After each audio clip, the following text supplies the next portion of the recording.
¿Cómo le explicarías a un grupo de jóvenes la importancia de conocer la historia? A ver. El problema es que luego cometemos el error de convertir a la historia en la medida del presente. La historia nos permite conocer cómo llegamos al presente, no nos permite conocer siempre el futuro. A veces nos da algunas pistas.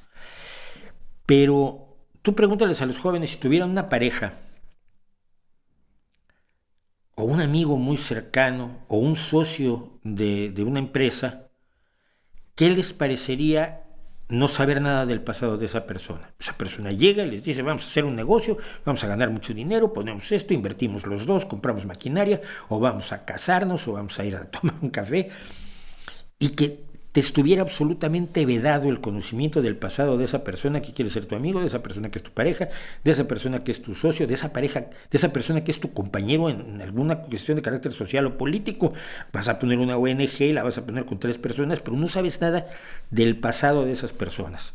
No te sentirías bien, no te sentirías cómodo. Porque en cierta medida somos en el presente el resultado de nuestra historia. Y lo mismo pasa con los países y lo mismo pasa con las organizaciones y con las sociedades y con las empresas y demás.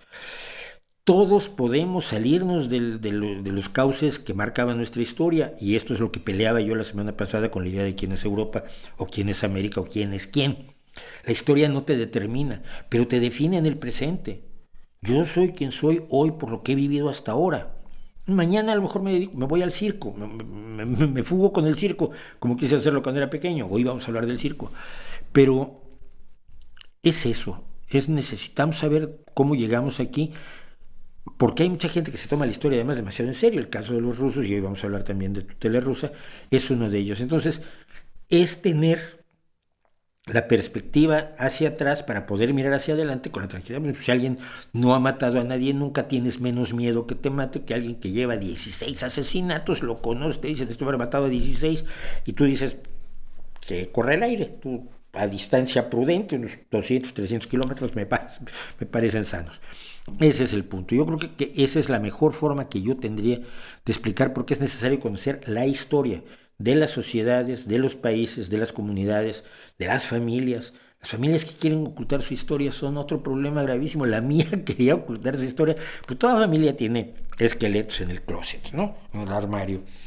Y yo traté de descubrirlos todos junto con un primo mío que ya falleció, Miguel Ángel, queridísimo, y él y yo andábamos ahí metiéndonos en la historia de la familia y buscando archivos y tratando de desentrañar fotos. Y a mi familia no le gustaba porque preferían, no se vaya a enterar nadie de que un tío tuyo una vez tuvo un abuelo delincuente. Por favor. O que tu prima tuvo un hijo sin estar casada. ¿A quién le importa? A ella y al hijo. ¿Qué tal está ella? Muy bien. Y su hijo, mi sobrino, fantásticamente bien. Pues ya.